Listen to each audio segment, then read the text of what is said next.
काळ सारावा चिंतने एकांतवासी गंगा स्नाने देवाच्या पूजने प्रदक्षिणा तुळशीच्या युक्त आहार विहार नेम इंद्रियासी सार नसावी बासर निद्रा बहुभाषण परमार्थ महाधन जोडी देवाचे चरण भावया जतन हे उपाय लाभाचे युक्त आहार विहार नेम इंद्रियासी सार नसावी भासर निद्रा बहुभाषण देह समर्पिजे देवा भार काहीच न घ्यावा होईल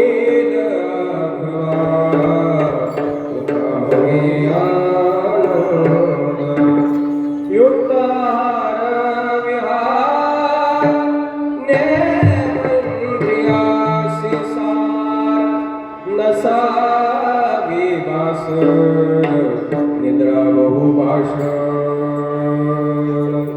समचरण सरोजम सान्द्र नीलांबुदाभं जगननीत पानिं मंडनं मंडनानां तरुण तुलसीमाला कंधरं कजनेत्रं सदैरवलहासं विठ्ठलं चिन्तयामि पांडुरंगा करो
जयांचे केले स्मरण होय सकळ विद्यांचे अधिकरण तेची वंदू श्री चरण श्री गुरूंचे ते नमस्कारून आता नमामि गंगे तव पाद पंकज सुरार सुरे वंदित दिव्य रूपम मुक्ती मुक्तिं च ददासि नित्यं भावानुसारेण सदा नराणां भावानुसारेण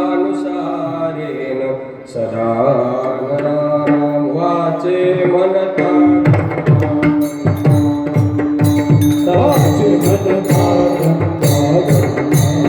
सकल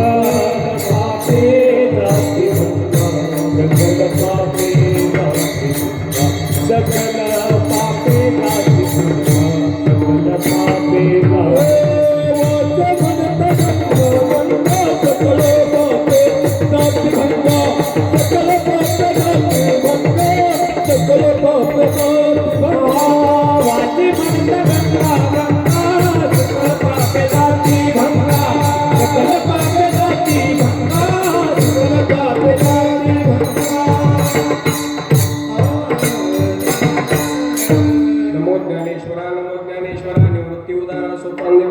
तस्मै नमो त्रिभुवन पावनी आद्यत्रय जननी देवाची जया पूजिले आदरे पांडुरंगे विमानस्थ केले प्रयाण प्रसंगे अनुमान वेदरूपीच केली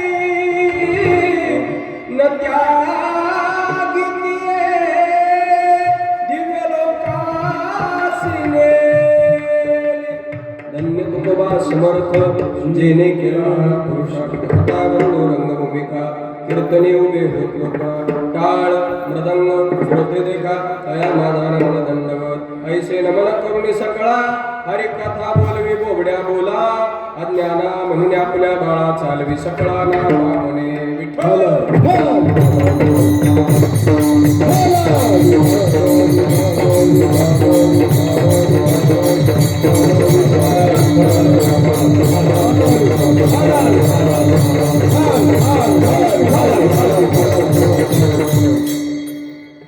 काळ सारावा चिंतने बास कमी करूया काळ सारावा चिंतने एकांतवासी गंगा स्नाने देवाच्या पूजने प्रदक्षिणा तुळशीच्या युक्त आहार विहार नेम इंद्रियासी सार नसावी बासर निद्रा बहुभाष परमार्थ करताना कसा करावा या अभंगाच्या पहिल्या 2 चरणामध्ये सांगितलं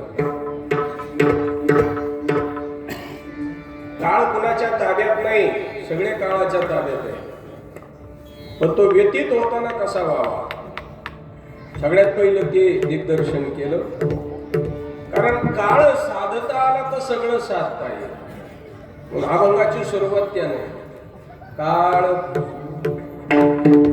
सारावा चिंतने तो जाणार आहे कुणासाठी थांबत नाही पण चिंतेत घालवण्यापेक्षा चिंतनात घालवावा लोकांत बहुत प्यारा असतो लोकाला एकटं पडावं असं कोणाला वाटत नाही पण परमार्थ ही स्वतंत्र अशी वस्तू आहे महाराज किती एकांतातच करावी लागते म्हणून एकांतवास महत्वाचा आहे त्याच्यात एक रहस्य सद्गुरु कृपेनं समजलेलं ते सांगेल पुढे मी एकांत कशाला म्हणतात तो एकांतवास तो स्वीकारावा गंगेचं स्नान असावं देवाचं पूजन असावं आणि तुळशीच्या प्रदक्षिणा असाव्या असा परमार्थ करा वारकरी म्हणून घेताना साधक म्हणून घेताना धार्मिक म्हणून घेताना जे स्वीकारलेलं आहे त्याची पथ्य सुद्धा स्वीकारावी लागतात मग ती इथं सांगितली पुढे कलियुग आहे जीभ ताब्यात पाहिजे अशा 2 गोष्टी सांगितल्या कलियुगानं या 2 ताब्यात असलं का कलीचा प्रभाव पडत नाही आजही पडत नाही स्वानंद सुख निवासी प्रातस्मरणीय पूजका बालयोगी बाबा म्हणायचे जे लोक कीर्तनात आहेत ते आजही सत्ययुगातच आहेत बाबांचे शब्द आहेत आठवतात मला सांग ते म्हणाले जे तीर्थयात्रेमध्ये आहेत ते आजही सत्ययुगातच आहे ज्यांच्या जीवनाला पारमार्थिक स्वरूपाची नियमावली आहे ती आजही सत्ययुगातच आहे कलियुग त्यांना त्रास देत नाही म्हणून जीभ ताब्यात पाहिजे युक्त आहार आणि बाकीची इंद्रिय सुद्धा ताब्यात असेल तर युक्त विहार नेम इंद्रियाचे सार इंद्रियाला नेम देताना जे चांगलं आहे त्याची सवय लावा सार स्वरूपाची असार नको आलं का लक्षात फलकट हा संसार येत सार होतो फलकटाची सवय नको इंद्रियाला मग सार काय भगवंत सार आहे त्याची सवय असावी इंद्रिय देवाच्या उपयोगाला यावी किंवा इंद्रियाचं केंद्रस्थान भगवंत असावं नेम इंद्रियाचे सार नसावी बासर निद्रा म्हणजे उगाच विणकामाचं रात्रभर जागतंय दिवसभर झोपतंय शिळी झोप त्याला म्हणतात शिळी झोप तिकडं मध्य प्रदेशात काही ओडिसाच्या भागात बासी भात करतात. रात्रीचा बनवून ठेवतात, रात्रभर तसा ठेवतात आणि दुसऱ्या दिवशी खातात शिळा. त्याला बासी भात म्हणतात. तशी बासर स्वरूपाची निद्रा नको, विनाकारण जागायचं आणि दुसऱ्या दिवशी झोपायचं, ही बासर निद्रा. पुढे म्हणाले बहुभाषण, विनाकारणची बडबड नको, त्याला प्रतिरोध केलेला. आणि हे सगळे नियम पाळायचे. हे जर नियम पाळले तर तुकोबाराय सांगतात असा परमार्थ ज्यानं केला हे महाधन हे सर्व धनामध्ये श्रेष्ठ आहे. या संबंधाने देवाचे चरण तुम्हाला जोडले जाते. परमार्थ महाधन जोडी देवाचे चरण, आणि ते कायम आपल्याकडे आपल्याशी संलग्न राहावे, यासाठी टिकून राहावे, यासाठी वावया जतन देव पाय लाभाचे. अगोदर जे साधना सांगितली ना, याला आमच्या जीवनाला लाभ होईल. जीवनात आलेला भगवान परमात्म्याचा साक्षी भाव कायम टिकून राहील, जोडून राहील, सलगीन राहील. अशा स्वरूपानं ते अगोदरची साधना सांगतात. आणि हे करत करत असताना एक ना एक दिवस तो येणारच आहे काळ. आणि तो काळ येण्याच्या अगोदर म्हणजे आपली तयारी करा. देह समर्पिजे भार काहीच न घ्यावा. दोन प्रकारचे भार आहे, एक आहे मी पणाचा आणि एक आहे माझेपणाचा. मी पणाचा भार घेऊ नका, माझेपणाचा भार घेऊ नका. मग मी देवाला समर्पण करा, माझंही देवाला समर्पण करा. तुका म्हणे भार घातली यावरी. हे तसं आहे, भार घ्यायचा नाही. भार तुका म्हणे घालू तयावरी भार. बाबू हा संसार त्या पद्धतीनं करायचा. भार काहीच न घ्यावा.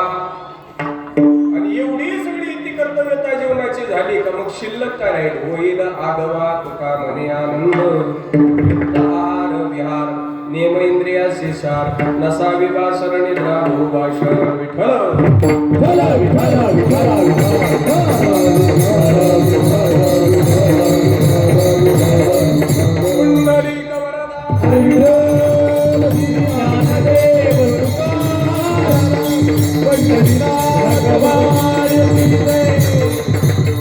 माझ्याकडे बघायचं, असं गेलं का चालू ठेवायचं, असं गेलं का बंद करायचं. आम्ही मागे एकदा गुजरातला गेलो होतो एका साडीच्या कंपनीत. आणि जर तिथं 1 लाखाच्या पुढं माल घेतला का तो शेट म्हणायचा चाय लाव, मग तो घेऊन यायचा. आणि त्याच्या हात असला का म्हणायचा चाय लाव, नाही का बोलावलं तरी येऊ नको. 50,000च्या आत गिरायचे, चहा द्यायला परवडत. लाखाच्या पुढे गेलं का चाय लाव, चाय लाव. माझ्याकडे हा माहिती नाही कधीच. हा आनंद सोहळा ज्या निमित्ताने आहे, काय कारण आहे, गोड कारण आहे, लक्षात ठेवा. शास्त्र असं सांगतं प्रयोजनाला अनुदिश्य मंदोपी प्रवर्तते. कारणाशिवाय कार्य संभवतच नाही. आणि त्या कार्याची प्रेरणा, कार्यक्रमाची प्रेरणा, त्याचा संकल्प, त्याचं कारण असतं. आणि गोड कारण आहे. आदरणीय हरिभक्त परायण प्रकाश महाराज जाधव आणि त्यांच्या सहधर्मचारिणी, आज आई साहेबांना नवीन पदवी मिळाली, सहधर्मचारिणी. बायको पत्नी हे वरकड शब्द आहेत बरं का. जो पतीचा धर्म तो माझा धर्म, या रीतीनं पतीच्या उपासनेला सहकार्य करते, तिला सहधर्मचारिणी म्हणतात.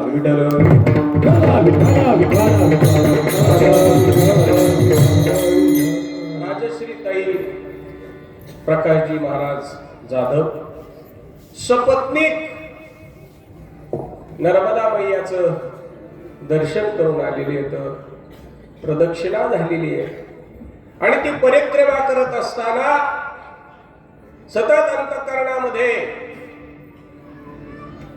या मावळ तालुक्याचे खऱ्या अर्थानं महाराज संप्रदायामधील अध्वर्यू भीष्माचार्य आदरणीय भोसले महाराज असतील, पंडित महाराज असतील, यांचं हृदयस्थ स्मरण आणि ती जी हुरहुर राहिली होती नर्मदा परिक्रमा करण्याची, बाबांनी रामदास भाऊला सांगितलं, रामदास भाऊनी केली परिक्रमा, पण पारमार्थिक वारस या संबंधाने आमच्या प्रकाश महाराजांनी दोन्ही बाबांचे संकल्प पूर्णत्वाला जावे आणि आपल्या पत्नीचा आग्रह, या आग्रहा खातर ही असणारी परिक्रमा केलेली आहे. आलं का लक्षात? फार खडतर प्रवास येत असा तो. 17 दिवसाच्या वारीमध्ये 4 वेळा आजारी पडतो आपण.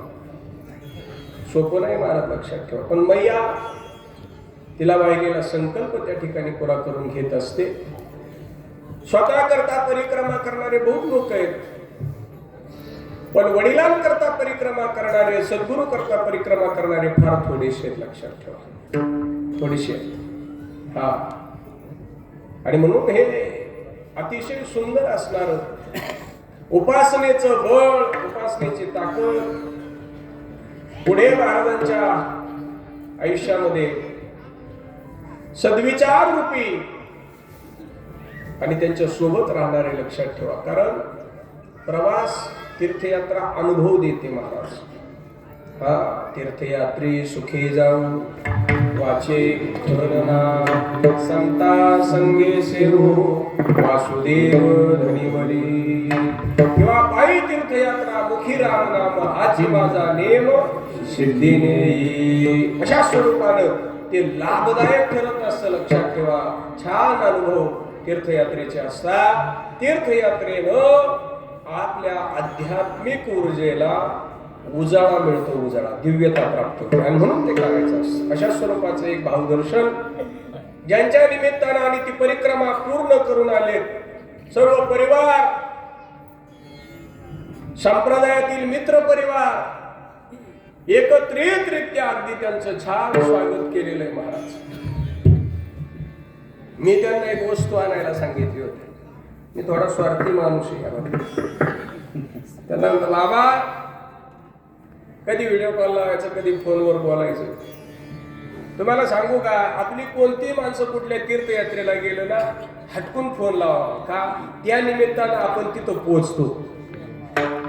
भाव तसा ठेवायचा. म्हणजे काही करू नका, येताना थोडी मैयाच्या वाटेवरची माती घेऊन या, तिला नमस्कार करतो, मैयाला संकल्प करतो, म्हणजे मैया माझी सुद्धा परिक्रमा करून गेली. त्यांना काय आणायला सांगितलं? माती आणायला सांगितली. मुठची मुठभर माती आणा. ती आणली त्यांनी माझ्यासाठी. संकल्प जर योग्य असतील तर ते पूर्ण करण्यासाठी स्वतः नारायण त्या असणाऱ्या साधकाला मदत त्या ठिकाणी करत असतात. सत्य संकल्पाचा दाता नारायण, सर्व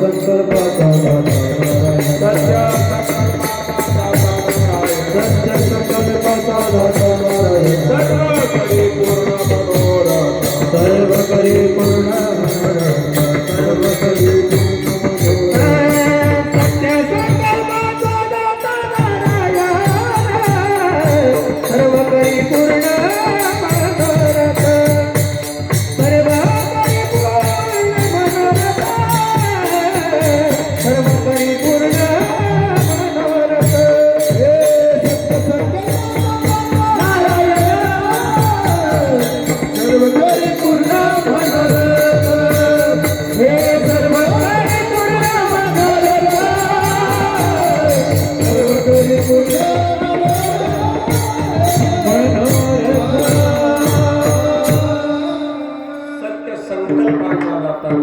सर्व करी पूर्ण मनोरथ. पण ते संकल्प पूर्णत्वाला जाण्यासाठी ते सत्य असले पाहिजे. मग एखाद्याला सत्य संकल्प म्हणजे काय ते जर माहित नसेल, त्याने काय करायचं? तुकोबारांनी अजून एक प्रमाण सांगितलं. संकल्प करताना तो सत्य स्वरूपाचा आहे का नाही किंवा होण्यासाठी सोपे म्हणले, संकल्पाशी अधिष्ठान नारायण गोमटी अवघियाचे पुरे कोड पिटे जड देवत्व. हा, विकल्प मनात येत असतात, संकल्प करावे लागतात, आणि भगवंताच्या आशीर्वादाने कृपेनं ते पूर्णत्वाला जातात. इतरांचे जाऊ म्हणून संकल्प चांगले असले पाहिजे. हे विश्वची माझे घर, ऐसी मती दयाची स्थिर, किंबहुना चराचरापणाची झाला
शुभ संकल्प आहे ज्ञानोबरायांचा. अवघाचे संसार सुखाचा करे तरी अवधान ऐकले दिजे मग सर्व सुखासी पात्र होईजे हे प्रतिज्ञोत्तर माझे बोलायका.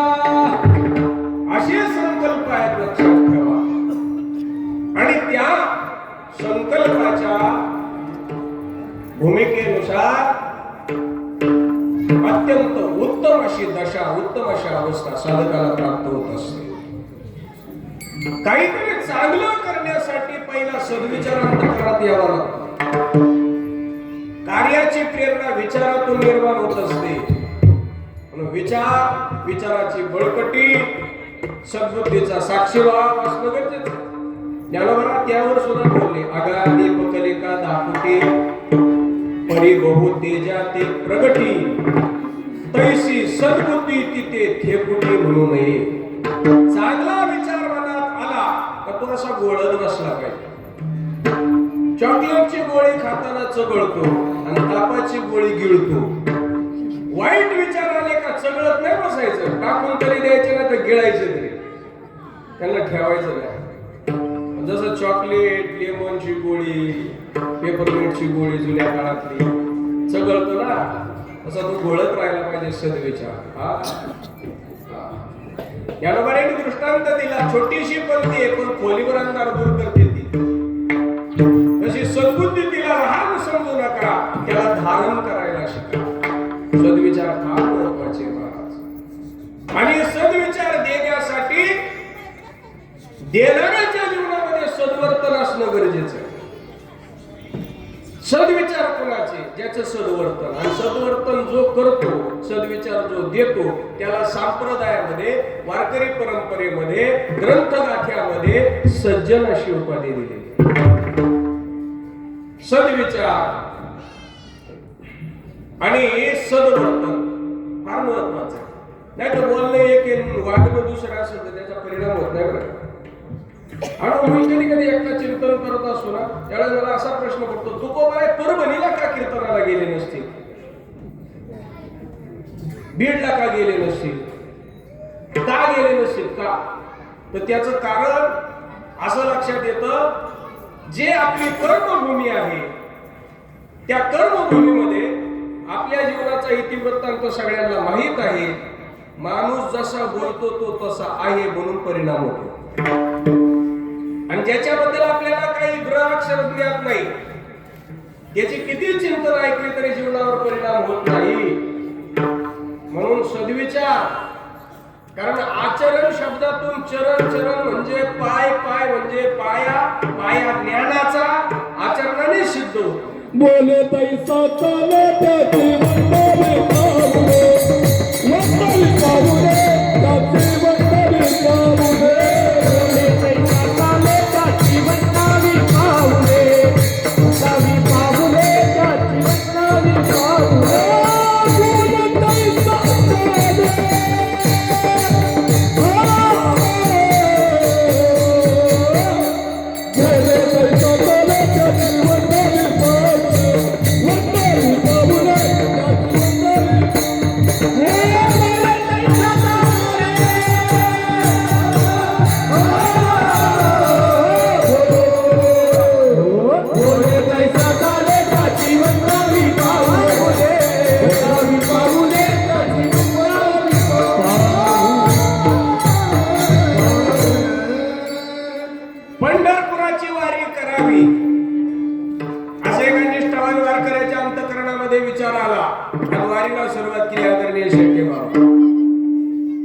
कुटुंबी भजनी मंडळ असावं, सगळी परमार्थ करणारी एकत्रित यावी, लेकरे एकत्रित यावी, त्यांनी भजन करावं असं विचाराला भोसले पंडित बाबा आणि मंडळाची निर्मिती झाली. विचारातून आहे सगळं. आणि तुम्हाला अजून एक सांगतो, तुम्हाला बंगला सुख देणार नाही, तुम्हाला मोटर गाडी सुख देणार नाही, चांगली कापड सुख देणार नाही, चांगली दागिने सुख देणार नाही. सुख मिळवायचं असेल तरी विचारा वाचून नप विजय समाधान. विचाराशिवाय सुख नाही. लक्षात ठेवा, विचार अत्यंत महत्वाचा आहे. अलग लक्षात. विचार शब्दाचाच अर्थ आहे विधीपूर्वक आचार.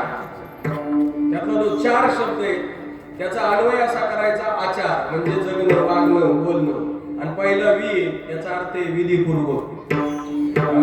विधी ते पाळीत, निषेधाते गाळीत, पददेवनी जाळीत कर्म फळे. किती सुंदर बोलले ज्ञानामध्ये. विधियुक्त आचार ज्याच्या जीवनात आहे हे विचार अत्यंत महत्वाचे आहेत. आणि अशा प्रगल्भतेच्या अधिष्ठानावर पोहोचलेले आमचे तुकाराम महाराज, त्या अधिष्ठानावर पोहोचल्याशिवाय, उंचीवर गेल्याशिवाय तेव्हा अनुभव येत नाही महाराज. एक कामशेट पासून हायवेला निघाला, लोणावळ्यापर्यंत आला, लोणावळ्यातून निघाला, कामशेट पर्यंत गेला. असं त्यानं 5 वर्ष केलं. 5 वर्षानंतर ते आजारी पडले. आणि इकडनं भाज्याच्या डोंगरातून तिकडं कॉलनीला उतरायचं, कॉलनीच्या डोंगरातून परत भाज्याला यायचं. ते पहिलं त्याला जरा आजार होता फुफ्फुसाचा. चालून चांगला ऑक्सिजन मिळून ते नीट झालं. करताना सुद्धा कार्य करताना, अनुभव घेताना, कृतीमध्ये आणताना त्यातून आउटपुट काय मिळणार आहे ते पाहिलं पाहिजे ना. जरी अशी मन असली, प्रयत्न वाळूचे कल रगडीता तेल इकडे गाणा तुटल पण तेल निघायचं नाही. तो प्रयत्नवाद मोठा असतो त्या करताय. वाच्यार्थ घेतला पाहिजे, लक्षार्थ घेऊन काम होणार नाही. तशी वैचारिक उंचीवर पोहोचलेले तुकोबर आहे. आणि तिथपर्यंत पोहोचत असताना तुम्हाला सांगू का, तुकोबर आहे तर उलट संसाराचं वंदन करतात. ते म्हणतात, बरं झालं तू मला त्रास दिला, संसाराचे तापे तापलो मी देवा, करिता या सेवा काय काय बोला. बाईला एक अन्न करता मेली. आणि सगळी भौतिक परिस्थिती प्रपंचात त्या पाहिल्यानंतर तुकोबर म्हणतात, बरे झाले देवा. टर्नओव्हर वाढला पाहिजे का कमी झाला पाहिजे? तुकाराम मला म्हणले, बरं झालं दिवाळी निघा, बरी या दुष्काळी पिढा गेली. आता कोण लवकर घरी या म्हणणार शिल्लक राहिलं. त्रास नाही ना, मोकळा झालो मोकळा. धन्यवाद देतात या सगळ्या गोष्टीचे. गोपला पाटील गावीचे हे लोक, आता माझं भीक कोण घाले. रोज महाराज बाहेर जायचे, चिंतन करायचे. एक जण म्हणला, महाराज तुम्ही कायम बाहेर येतात, घरावर दरोडा पडला तर? दरोडा आमच्या घरावर, आमच्या ते एका गाड्याला लुटायला आला होता. म्हणजे वाल्या, आमच्या एका गाड्याला लुटायला वाल्या आला होता. आणि त्या वाल्यानं नारदाला लुटण्याचा प्रयत्न केला. नारदाने जे दान त्याच्या लुटवलं त्यानं रामायण लिहिलं. माझ्याशिवाय काय नाही. आणि मग वाल्याला ते दिलं महाराज. तुकाराम महाराजाला म्हणताय तो घरावर दरोडा पडला तर मग महाराज म्हणले, आम्ही सदैव तोडके जवळीले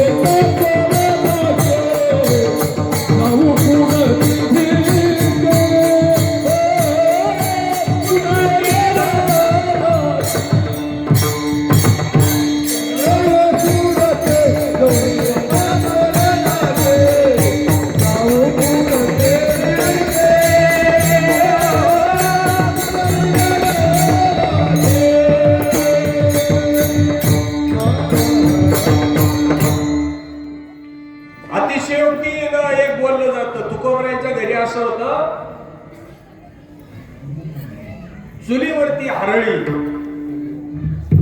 घर चंद्रमौळी आणि नारळीला केळी. अतिशयोक्ती का? चुलत पेटली ना तर हरळच उगवणार ना. आणि वरती झाकण घातलेलं घरावरच खराब झालंय, त्यामुळं चंद्र बघायला बाहेर जायची गरज नाही, घरातूनच दिसतोय. आणि या सगळ्या भीषण वातावरणाला रम्य केलं तुकोबरायाने. 3 साधूचे 3 अनुभव सांगतो तुम्हाला. प्रतिकूल संसार तरी परमार्थ तुकाराम महाराज, अनुकूल संसार तरी परमार्थ नाथ महाराज, आणि संसारच नाही तरी सुंदर परमार्थ ज्ञानोबा. कधीतरी चिंतन करायचं. हे आपण काय म्हणत असो, माझी परिस्थिती लय बिकट आहे, प्रतिकूल आहे म्हणून कसं काय, मग तुकोबरायाकडे पहा. इतका व्याप झाला, इतका व्याप झाला, इतका व्याप झाला, मला वेळच मिळत नाही. मग नाथ महाराजांकडे पहा. आणि मग ज्याच्यामध्ये प्रपंचच नाही, ज्ञानोबरायांकडे पहा. ब्रह्मचार्यांनी ज्ञानोबरायांकडे पाहून परमार्थ करा. प्रतिकूल परिस्थितीमध्ये जगणाऱ्यांनी तुकोबरायांकडे पाहून परमार्थ करा. श्रीमंताने नाथ बाबांका, किती जरी श्रीमंत झाला आत्ताचा तरी नाथ बाबा एवढा होणार नाही. श्रीमंती कपाट किती भरली त्याच्यावर नसते, रोज देवाला नैवेद्य काय त्याच्यावर घराची श्रीमंती असते. आमच्या नाथ बाबाच्या घरी रोज देवाला पुरणपोळीचा निवद होता. सकल संत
तरी परमार्थ करता येतो बरोबर. पण आवडंबर धारण करून ज्याला परमार्थच करायचा नाही तो कारण शोधत बसतो. लक्षात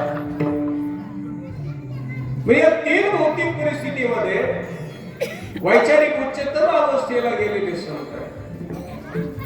आणि त्या उंचीवर जाण्यासाठी अडथळे पार करावे लागतात. ज्ञानेश्वरीमध्ये 7वीला अध्यायात ज्ञानोबरायांनी सांगितलं.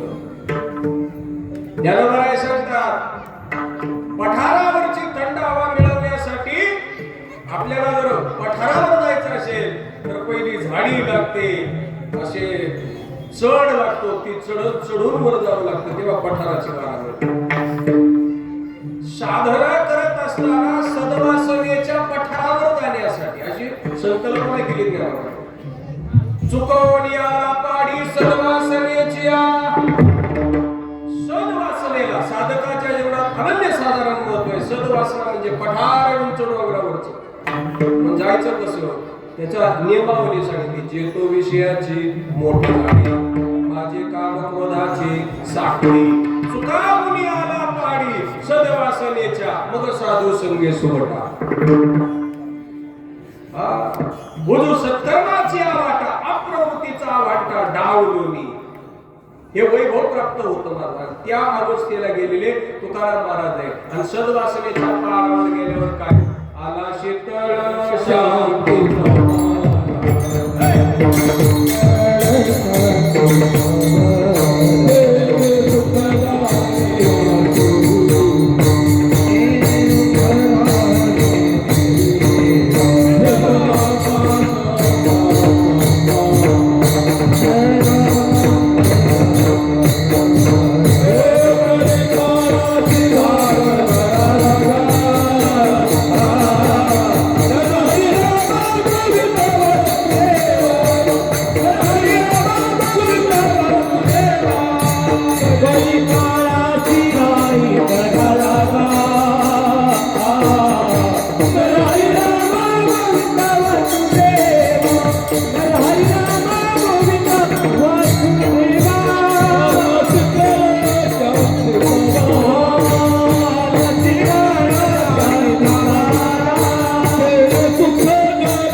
हरीला मागविता वासुदेव.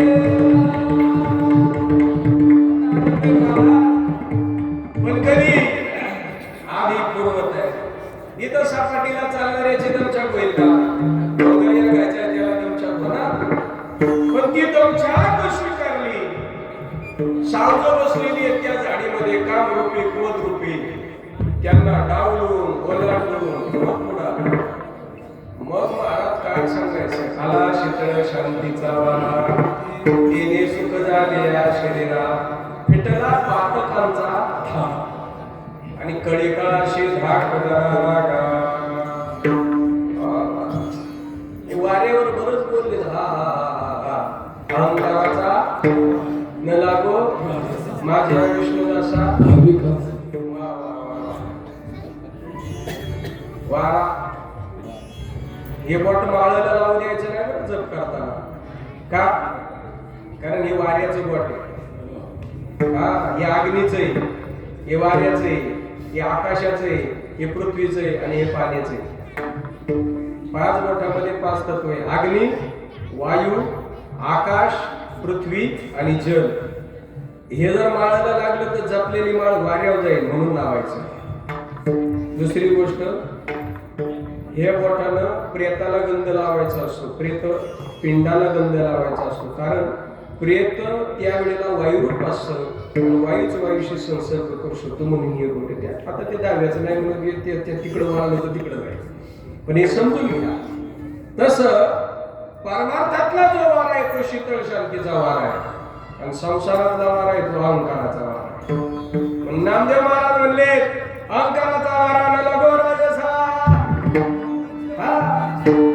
आणि तो वासुदेवामध्ये सुद्धा नामदेव महाराज बोलले. काय म्हणले? आला शीतळ शांती. म्हणजे वाऱ्याच्या बाबतीत नामदेव महाराज एवढं नक्कीच आपल्याला माहिती. कधी कोणाचं वारं कसं फिरेल ती सांगता येईल. पण परमार्थ वाऱ्यावर जाऊ नये एवढं वाटत असेल तर साधना मात्र असली पाहिजे. आणि साधनेमध्ये 2 दावेदार शत्रू काढले, काम आणि क्रोध. इथं पण सांगितलं चुकावून याला पाडी सदवासनेच्या त्यामध्ये सांगितलं माझी काम क्रोधाची साखळी. काम आणि क्रोध. काम येश क्रोध येश रजगुण समोभावा महाशव महापापा विदेह इह वैरिणा. पण संतांच्या बाबतीत त्यांचं कसं आहे ते गणितच सांगितलं. ते म्हणाले काम क्रोधांचे ना चले तिळ काही, अशा मनशा पाही दूर जाती सुखाचे हे नाम. आमच्या चोखोबारायांच्या पत्नी सोयराबाई महाराज त्यांचा अनुभव आहे. काम क्रोधांचं म्हणजे आहेत पण साधूच्या पुढे काही चालत नाही. तुकोबारायचा तुको म्हणे देह भरेला विठ्ठले, बाबा क्रोध केले बाबा क्रोध केले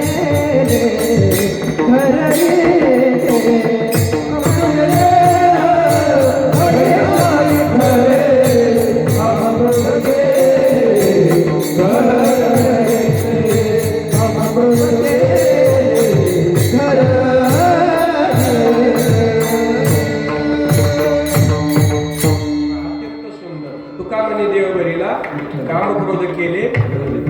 अजून एक त्याच्यातलं चिंतन असं आहे, रिकामं झालं तर मग टेन्शनच नाही, पण असून कसे सांभाळायचे पण कसे सांभाळायचे. तुकोबाराय म्हणले काम क्रोधाना ही चाली भूती झाली समता. काम क्रोधांचे ना चले तिळ काही हेही बरोबर आहे आणि काम क्रोधाना ही चाली भूती झाली समता. मग काम एवढं वाईट आहे का? नाही नाही तेवढा वाईट नाही. मग कसं आहे? जयाचे वाचे माझे आला दृष्टी भोगी माझे चिरूप, जयाच्या मन संकल्प माझाची वारी, जे माझे निकामे सकाम जमलं. असं आठवायला सुद्धा गुरुकृपा असावी लागते. आणि एवढी मोठी विद्यापीठ माझ्या समोर बसलेली जे माझे निकामे सकाम. काम वाईट आहे ज्ञानेश्वरीत तर वेगळं सांगितलं. माझेनी प्रेमे सप्रेम. जगात प्रेम नावाची वस्तू वाईट नाही, पण ती देवाकडून प्राप्त झालेली असावी. विद्या वाईट नाही, सद्गुरूकडून प्राप्त झालेली असावी. आलं का लक्षात? माझी भुली सब्रामनियम केलो असं मग इथपर्यंत पोहोचायचं. म्हणजे तसं नाही पोहोचता येणार. मग काही थोडा होता लागला,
काही थोडा बहुत लाग पाठ. आम्हाला पाठलाग माहित होता आणि परमार्थ नेमकं उलट सांगू. हीच गंमत आहे बरं का. व्यवहारामध्ये आधी पदवी घ्यायची मग पदावर बसायचं, आणि परमार्थामध्ये आधी पदावर बसायचं आणि मग पदवी घ्यायची. कसं काय? राम म्हणता रामाची पदवी सुनी आवडच आहे. संसारात असतं त्याचं नाव पाठलाग, आणि परमार्थात आहे त्याचं नाव आहे लागपाठ. संसारात त्याला म्हणतात ए नटखट, परमार्थामध्ये खटनट. खटनट यावे शुद्ध होऊन जावे, दवंडी पिंडी भावे चोखा घ्याला. हे असं उलट का? याची कारण सुद्धा तशी आहेत. लाग, लाग या शब्दाचा अर्थ आहे सुगावा, सापडणे, जवळीक होणे. आणि ते जवळीक आलं आणि गरजेचं आहे म्हणून ते पाठ करायचं.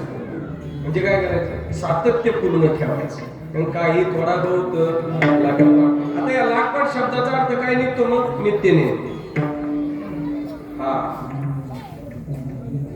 काही भक्तिभाव धरा बळकट, काम कुवत अशा भक्तीचा असावा, भाव नसावा, बळकट असावा. आणि मग ते साधण्यासाठी मग काय करा? तनमन ध्यान द्यायला लागेल. यानं काय होईल? जरी करणे असेल गोड शेवट का. म्हणजे सोपं सांगा की, सोपं सांगू म्हणले, देवाची द्वारे उभा क्षण भरे तेने मुक्तीचारी साधलेल्या. म्हणलं बरे बरे चांगले. त्याला विचारलं काय सांगितलं महाराजांनी? काय नाही म्हणले, देवळाच्या दारात जायचं, क्षणभर उभं राहायचं, 4 मुक्तीचा अधिकार. नाही नाही, ऐकलं नाही तू. देवाची द्वारी, देवळाच्या द्वारी नाही. म्हणजे अजून अवघड सांगितलं. दार देवळाला का देवाला? देवाचं दार वेगळं, देवळाचं दार वेगळं. देवळाच्या द्वारी भिकारी जन्मभरी, एक नाही स्वप्नात कधी येतं, 4. देवाचं दार काय? जे ज्ञानाचा पुरवठा ते तर सेवा हा दार म्हणता. फक्त स्वाधीन करी सुबटा उळगुनी दार म्हणता. द्वार सेवा. कोणती सेवा देवाला जास्त आवडते? आवडीने भावे हरिनाम तुझी चिंता त्याशी, आवडी देवाशी तू ऐका नामाचा उच्चार. मग पहिल्या चरणात हरिपाठाच्या संबोधन आहे देव. बरं बरं बरं. मग देवाचं नामस्मरण करायचं, ही सेवा देवाला आवडते. मग कोणतं नाव घ्यायचं? मग हरिमुखी म्हणा, पुण्याची गणना. मग एकदा म्हणले असते तर जमलं नसतं का? मग काय चाल बसायला म्हणले का हरिमुखी म्हणा, हरिमुखी म्हणा. जी गोष्ट बिंबवायची असते ती पुन्हा पुन्हा सांगावी लागते. हा, पुन्हा पुन्हा सांगावं लागतं. जे बिंबवायचं आहे ना ते पुन्हा पुन्हा सांगावं लागतं. म्हणून हरिमुखी म्हणा 2 वेळा सांगितलं. असं आहे का? याला काय होईल? जीवन पूर्णत्वाला जाईल आणि सांप्रदायिक स्वरूपाचे संकल्प जे आहेत, धार्मिक स्वरूपाचे संकल्प आहेत, ते पूर्णत्वाला तुमचे जातील असं म्हणा. हो, पण त्यासाठी काय करावं लागेल? पहिलं काल सारव चिंतने काल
चिंतन कशाचं करायचं? करीते नामाचे चिंतन, गडी कान्होबाचे ध्यान. चिंतन सुद्धा चांगल्या तत्वाचं झालं पाहिजे.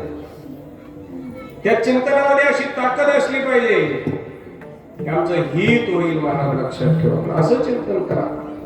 काळ व्यतीत करताना शहाणी माणसं कसा काळ घालवतात आणि विचित्र माणसं काळ कसा घालवतात.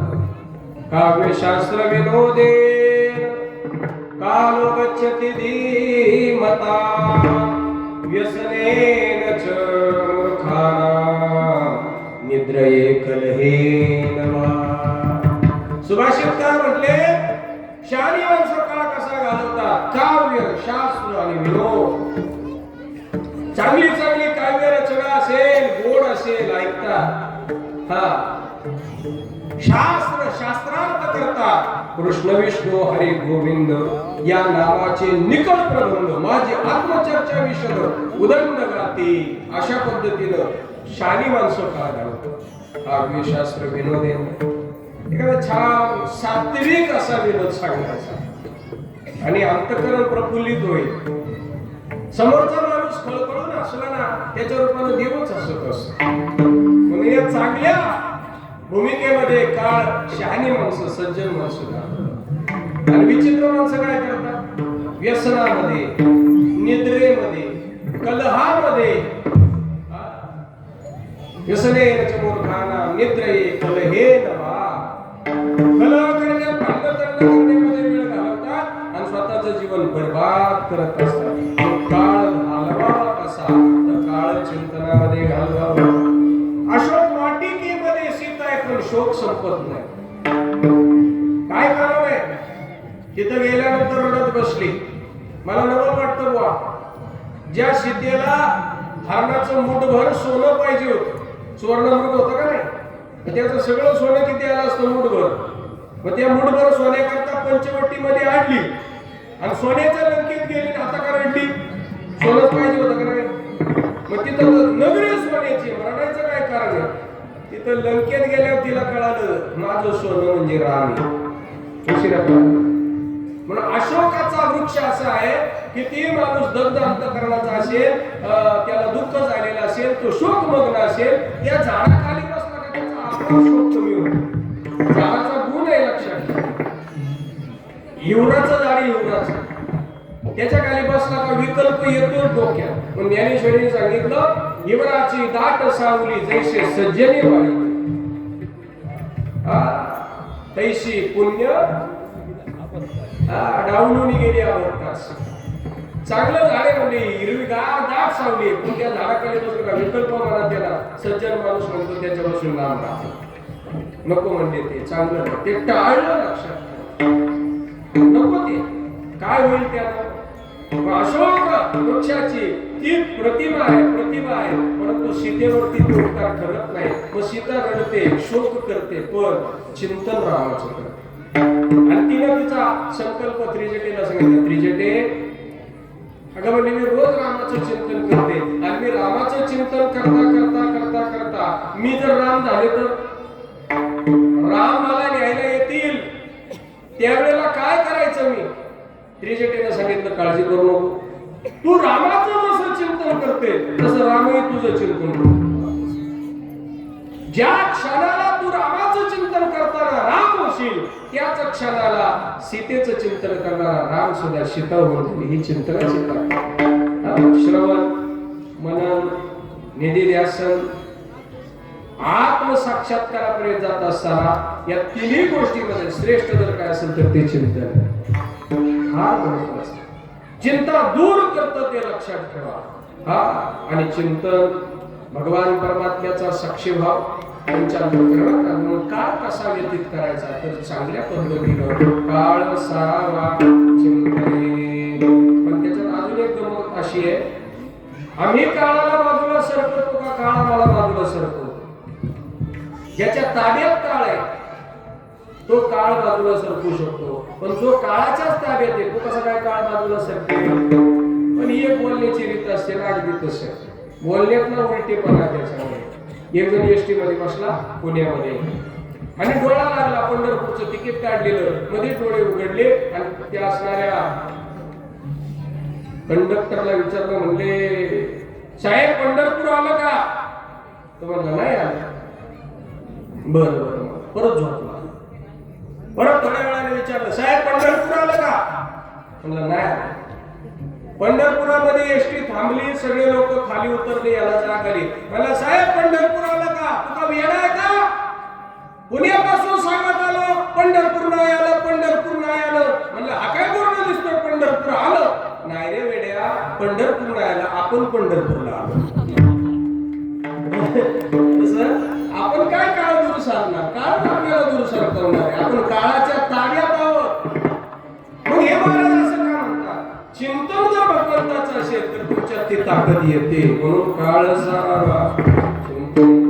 एकांत अशी गंगा असणार आहे. कशाला एकांत म्हणायचं, एकटेपणाला कधी एकांत म्हणायचं नाही आणि उपासमारीला कधी उपास मारायचा नाही. मागोमाग आपलीच धार्मिक लोक प्रवचनकार कीर्तनकार असा मस्त लिहून पाठवायचे. जर उपाशी राहून देव भेटला असता तर भिकाऱ्याला 3-3 दिवस खायला मिळत नाही, त्याला पटकन भेटला असता. उपाशी राहून जर देव, अरे उपाशी, उपासमार आणि उपवास याच्यात अंतर आहे बाबा. घर भरलेलं असून माझ्या समोर असून मी ते स्वीकारत नाही, याला उपवास म्हणतात.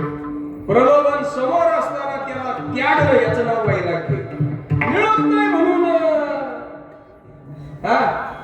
असं नाही. एकांतवास याचं वर्ण सांगताना असं सांगितलं, एकटेपणा म्हणजे एकांतवास नाही. मग काय शास्त्रीय व्याख्या अशी सांगितली, स्वतः सहित सबंध जीवसृष्टीचा एका प्रभूमध्ये अंत करणं म्हणजे एकांत आहे. भागवताने इतकं गुण सांगितलं बाबा. भागवत असं सांगतं, स्वतः सहित समग्र देवसृष्टीचा एका विधात्यामध्ये, प्रभूमध्ये, अनंतामध्ये, भगवंतामध्ये अंत करणं त्याचं नाव आहे एकांत. आणि मग कसं एकटं बसणं साधने करता वगैरे त्या अवस्थेला गेला असेल तर तो एकांत बरोबर. तुका म्हणे आम्हा एकांताचा वास ब्रह्मी ब्रह्मरस असे. आणि म्हणून एकांतवासी गंगा स्नानी. गंगेचं स्नान का तर गंगेला असं वरदान आहे महाराज का फेडित पापताप पोखित तिरीचे माधव समुद्र जाया गंगेचे देशे भुक्ती मुक्तींच्या ददासी नित्यम भावानुसारेण सदा. पोट भरण्याचं काम म्हणजे भुक्ती आणि जीवन उद्धाराचं काम म्हणजे मुक्ती. ही दोन काम गंगेकडे. गंगेच्या स्नानाने सगळे दोष दूर जातात, निर्मळ होतो जीव. आणि तिच्या सानिध्यात जर साधना केली म्हणून हरिद्वार ऋषिकेशला साधना करतात. ती तपोभूमी आहे लक्षात ठेवा. ध्रुव महाराज गंगेच्या किनारी बसले आणि खूप आवाज होऊ लागला गंगेचा. खळखळ खळखळ खळखळ प्रचंड वेळ खूप आवाज आला आणि मग ते उठायला लागले. गंगा प्रकट झाली महाराज. गंगा म्हणली तुम्ही का उठता? म्हणले माझ्या साधनेमध्ये तुझ्या आवाजानं व्यत्यय येतोय. नवल असे त्या भागात गंगा शांत झाली. वरही जोरात आवाज येईल, पुढेही जोरात आवाज येईल. म्हणजे तुम्ही साधना करा. का गंगा सुद्धा साधकाची वाट पाहत असते. आलं का लक्षात? का होतं असं? त्याचं कारण काय? गंगेची सुद्धा अविरतपणे साधना चालूच आहे. पण गंगेचं अंतःकरण, तिची निर्मळता एखाद्या साधकाच्या जीवनात तिला जर दिसली तर समदर्शनी भावामुळं गंगा सुद्धा त्याची वाट पाहत असते. एक प्रमाणे मला आठवला पण तीर्थे वंदिती तयाची असं पंढरपूरची वारी करणारे वारकरी इतर तीर्थाला जर गेले त्याचा भाव असा आहे की ते वारकरी तिकडे गेले का ती तीर्थ ती गंगा स्वतः त्यांना वंदन करायला येते. म्हणून एकांतवासी गंगा स्नाने देवाच्या पूजने प्रदक्षिणा तुळशीच्या. देवाची पूजा टाळायची नाही लक्षात ठेवा. रोज घरामध्ये देवपूजा झाली पाहिजे आणि रोज देवाला नैवेद्य मिळाला पाहिजे. उत्सवाच्या दिवशी देवाचा नैवेद्य नसतो बरं का. काही लोकांना अजूनही असं वाटतंय उत्सव असं त्या दिवशी देवाला निवड. नाही नाही नाही, रोज देवाला निवड पाहिजे. रोज देवाची पूजा असली पाहिजे. स्वच्छता टापटीपणा असला पाहिजे. आपल्या कपड्याला इस्त्री चालतील, वस्त्र चुरगाळलेलं ठेवतो. त्याच्यावर देव मांडाय गेला 3 वेळा माग पडला. देव म्हणला आता तरी इस्त्री कर. स्वच्छ असावं, इस्त्री केलेलं नीटनेटकं असावं, देवाला फार सुंदर असावा. घराला देवघर असावं, वाकसाईच्या बसलं नाही देवा. आणि अंगणाला तुळशी वृंदावन असावं. घरावरती एखादी भगवी पताका असावी. वैष्णवाची ही खरी संपत्ती आहे लक्षात ठेवा. नाही तर मोडकेच घर तुटके चप्पल देवाला देवघर नाही मला दादला नको ग बाई. त्या भावनामध्ये सांगितलं देवाच्या पूजने प्रदक्षिणा. का तुळशीला प्रदक्षिणा करायचा? या सव्य बाजूला आपलं फुफ्फुस आहे आणि अपसव्य बाजूला आपलं हृदय. उजव्या बाजूला तुळस असली आणि अशी 2 प्रदक्षिणा केली, उजव्या हाताला तुळस ठेवून प्रदक्षिणा केली. रात्री झोपेमध्ये जे विकार पोटामध्ये निर्माण झालेले असतात, वायू निर्माण झालेले असतात, त्याला हृदयावरती छातीवर फुफ्फुसावर एक विशिष्ट प्रकारचा दाब आलेला असतो. स्नान संध्या आटोपल्यानंतर तुळशीला प्रदक्षिणा 5 घालत असताना तुळशी ही 24 तास ऑक्सिजन देणारी आहे. तो ऑक्सिजन पूरकपणे जर शरीरात गेला तर ते दाब कमी होऊन हृदयाचे विकार, फुफ्फुसाचे विकार कमी होतात. आणि हृदय डाव्या बाजूला असतं. उजव्या अंगाला ज्या वस्तूवर श्रद्धा आहे ती उजव्या बाजूला असेल तर त्याचं अंकुचन प्रसरण इतकं सुंदर होतं आणि रक्ताभिसरणाचे त्रासही कमी होतात. हार्टचं फंक्शन आहे ते सुरळीत चालतात. म्हणून प्रदक्षिणा तुळशीच्या. लोक प्रदक्षिणा करत नाही, नुसतं पाणी घालतात. पाणी नाही घालायचं नुसतं तुळशीला. ज्ञानोबा आहे तर त्याच्याही पलीकडे म्हणले काही माणसं तर अशी आहेत का तुळशीची या झाडा दुरून न खापे शिंतोडा द्राक्षाच्या तरी बुधा दूधची लावी. कृषी अधिकाऱ्यांना सांगितलं ना द्राक्षाला दूध घाल चांगलं उत्पन्न येईल. टँकरच्या टँकर द्राक्षाला सोडतील. पण तुळशीच्या झाडाला धरून शिंतोडा टाकायची नाही, असली पण लोक केली. गाढवावर पाणी तुळशीला घालावं, तिला प्रदक्षिणा कराव्या, नमस्कार करावा, स्त्रीनेही करावं पुरुषानेही करावं. तुळशीला पाणी फक्त स्त्रीने घालावं असं नाही, पुरुषानेही करावं, नमस्कार करावा, वंदन करावं. तुळस वंदावी माऊली, फार प्रेमाने तिला वंदन करावं. का वंदन करावं? तुळशीच्या झाडापासून काही फर्निचर बनत नाही, घराला लाकडं उपयोगाला येत नाही, शेताची अवजारं बनत नाही, मग का वंदन करावं? ती माझ्या पांडुरंगाला प्रिय आहे, एवढं आमच्या गाता पुरेस आहे. अतिप्रिय आवडे तुळशी अतिप्रिय आवडे तुळशी गोपा, दैसिक प्रतिकारे होया भावी लोका, दैसिक प्रतिकारे होया भावी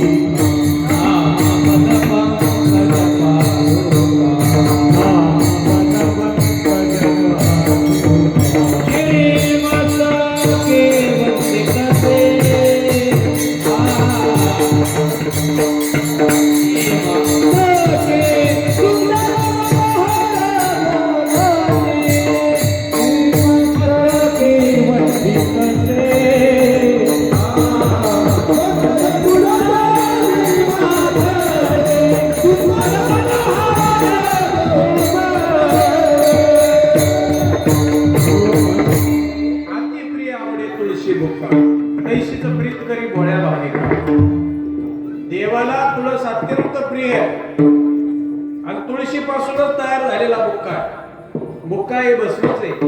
बुक्का वेगळं काय नाही, फक्त एक भस्म काळे आहे आणि एक भस्म सफेद आहे. पूर्ण जळालं, त्याच्यातलं पूर्ण अग्नितत्व जळालं का शिल्लक राहतं ते सफेद भस्म आहे, आणि अर्ध अग्नितत्व जळालं आणि अर्ध शिल्लक राहिलं तर तो काळा भस्म आहे, त्याचं नाव आबीर आहे. तुळस वाळली का तिची काष्ट अग्नीत टाकायची आणि लालगुंद निखारा त्याचा असताना ती वाटली का त्याच्यापासून तयार होतो तो तुळशीचा ओरिजिनल बुक्का आहे. तुळशी दळ भूमीवरी पडवे, तुळशी दळ भूमीवरी पडवे, तुळशी दळ भूमीवरी पडवे, तुळशी दळ भूमीवरी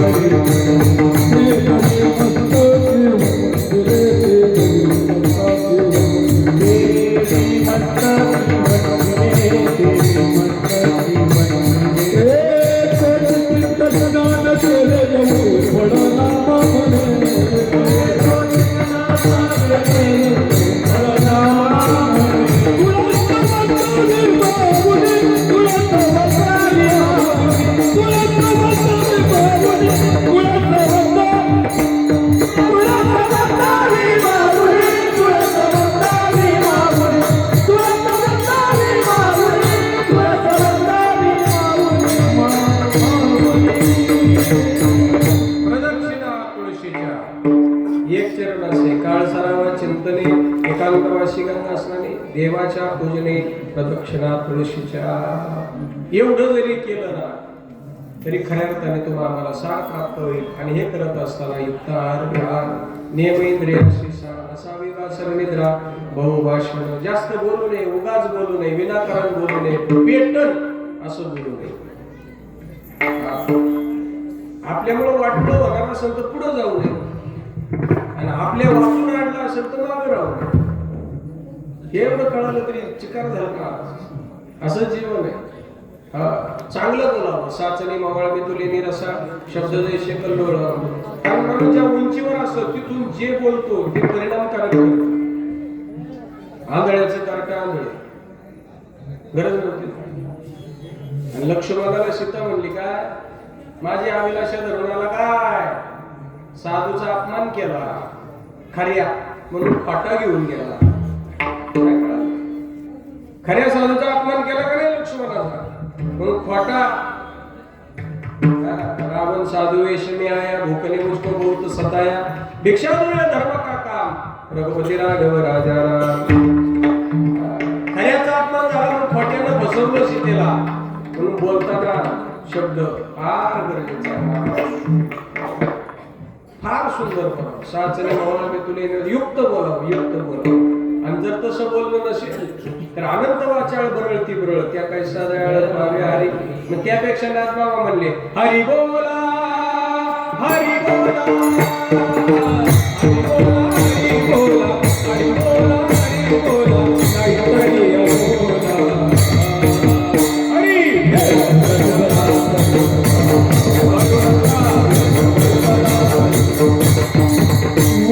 हरी बोला नाही तरी अबोला हरी हरी बोला नाही तरी बोला हरी बोला नाही तरी बोला व्यर्थ गलबला करू नका व्यर्थ गलबला करू नका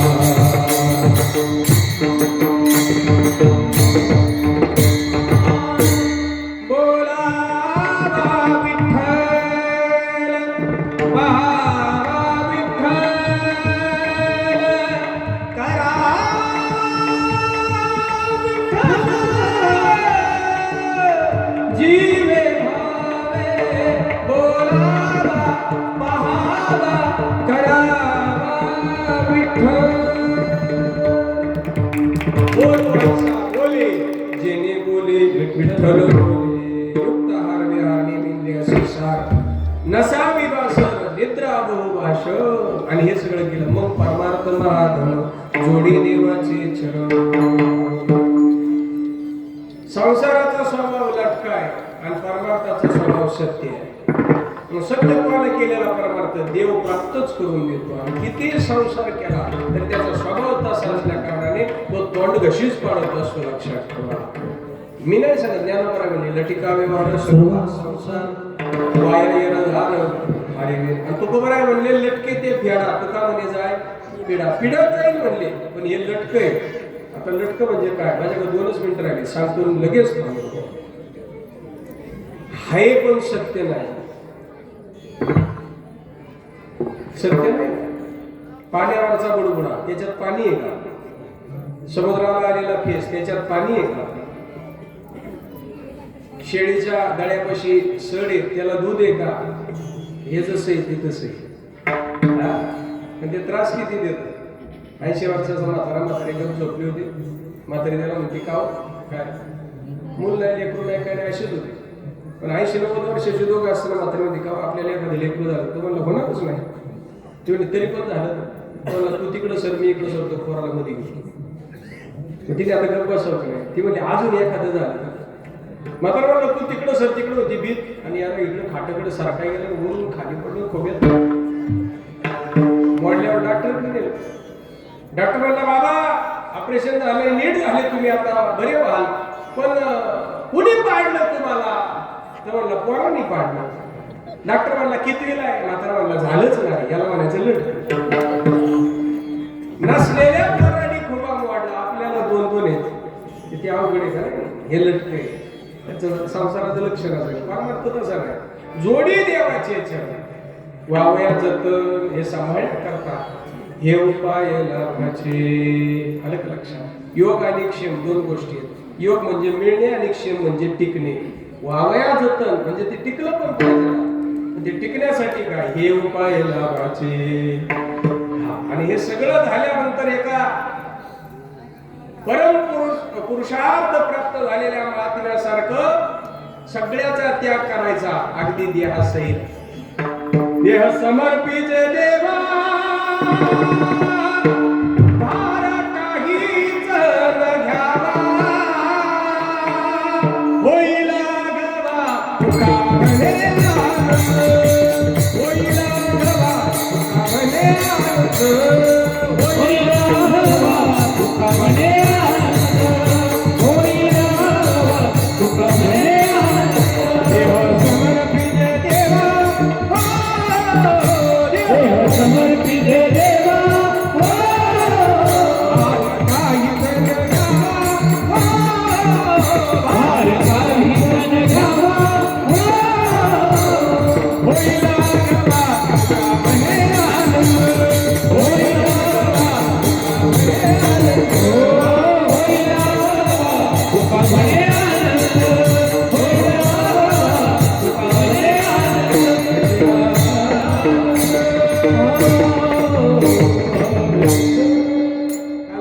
पंचमी झाली ना देवाचं लगीन होत त्या पंढरपुरात काही वाजत गाजत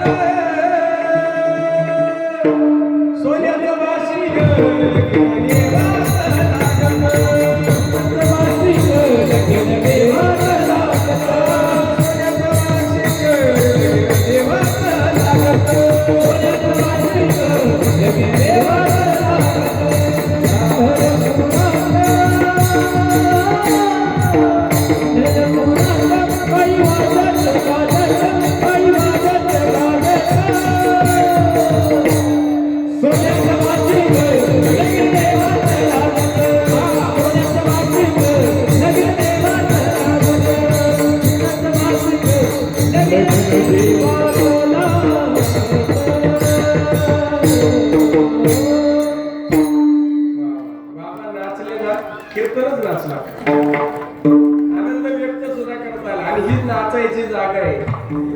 महाराज असा भगवान परमात्म्याच्या आणि साक्षीत्वानं देह समर्पिते देवा भार काहीच न घ्यावा होईला गवा तुका मने आनंद विठोबा रखुमाई विठोबा रखुमाई विठोबा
वाकला बुवा एवढे हार घातले मीच हारून गेलो आता यांच्या प्रेमाकडून. गणेश बापू गणपती बाप्पा गणपतीचं स्वागत आहे. प्रेम आहे लक्षात ठेवा. हाराला अर्पण येण्यासाठी धाग्याचं बंधन स्वीकारावं लागतं. जीवनाला सौंदर्य येण्यासाठी संस्कार स्वीकारावे लागतात. रूप सुंदर विखरून येण्यासाठी फुलांचं संस्काराच्या सुया काळजात टोचाव्या लागतात. तेव्हा हार करायला एवढं प्रेम जिव्हाळा या फुलकी महाराज जाधव परिवाराच्या वतीनं सुंदर असा कुटुंब. मगाशी महाराजांशी मी संवाद साधत होतो. महाराज म्हणते बाबा दक्षिण तीरावर आपल्या सोबत आपले पितर चालतात आणि उत्तर तीरावरती देव चालतात. आणि ज्या पितरांच्या साक्षीत्वानं आपण उभ्या आयुष्याचा प्रवास करत असतो. भगवद्गीतेत आलेले विषय बरं का. यांती देवव्रतां देवान पितृ यांती पितृव्रता भूतानी यांती भूतेजा यांती मध्या जनोपिमाम. अथवा पितरांची व्रते वाती जयाची चित्ते जीवित सरली आता याचे पितृत्व बरी. आणि एक मंत्र असतो, वर्ष श्राद्ध करतो त्यावेळेला एक मंत्र बोलायचा असतो, पितृदेव संरक्षण. हे पितरांनो, तुमचे संस्कार घेऊन तुमची गुणसूत्रांच्या शरीरामध्ये आहेत, तुमच्या कुळाचा असणारा कुळाचार सांभाळून परमार्थ करत जीवन जगतोय, माझं रक्षण करा, हे त्यांना आव्हान असतं. म्हणून दक्षिण तीरावरती ज्यावेळेला चालत असतो त्यावेळेला साक्षीत्वानं मयेच्या आशीर्वादानं एक दोन पितर आपल्याला दृष्टांत घेऊन जातात. बाबांनी मगाशी सांगितलं मला स्वप्नावस्थेमध्ये पंडित बाबांचा साक्षात्कार झाला, त्यांचे डोळे पाहून, आणि ते खरं आहे, लक्षात ठेवा. हा, पितर सांभाळतात आपल्याला. जगात कुठं नाही होय, हे फक्त भारतात आहे, हे भारतात आहे. आणि भारतात एवढे करताय, सगळ्या शेतात राब नाही फिरत, रोपट्यात असतो. सगळ्या रानात फिरतो तो, रोपट्यात पेरायचा. कारण रोपटा कसा आहे, व्यवस्थित आहे, तण उगवणार नाही, खेड उगवणार नाही, रातड होणार नाही, मग ते काढायचं सगळ्या शेतामध्ये लावायचं. तसं जगामध्ये रोपटा म्हणजे भारत आहे, आणि म्हणून हे फक्त भारतातच आहे.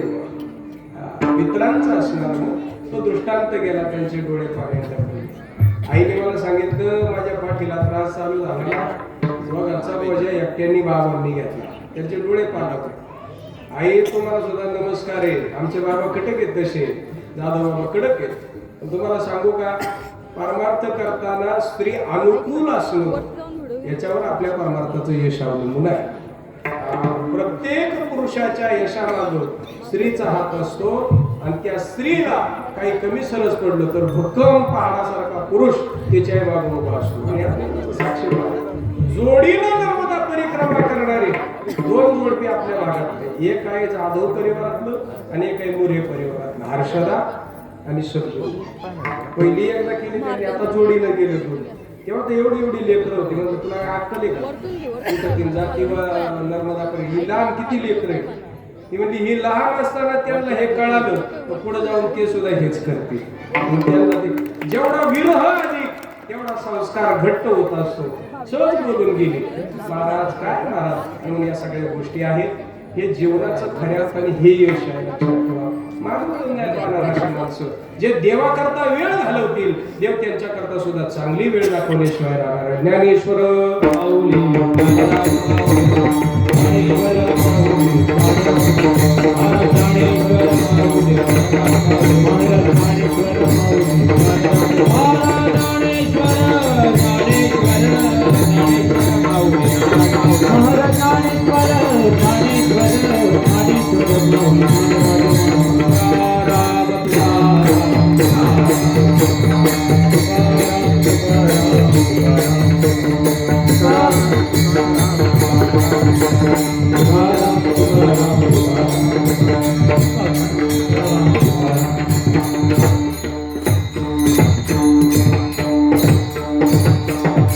नर्मदामयाची आरती होईल, जय विठ्ठल होईल, गुन्हेगारांचे सत्कार होतील. तोपर्यंत कुणी उठू नका अशी सगळ्यांना विनंती. मी हर हर हर हर नर्मदे. आरती घेतली, हा घ्या.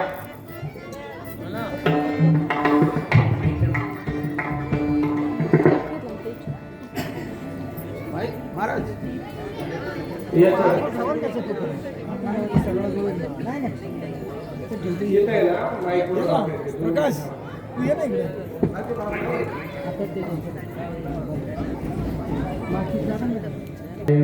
जगदानंदी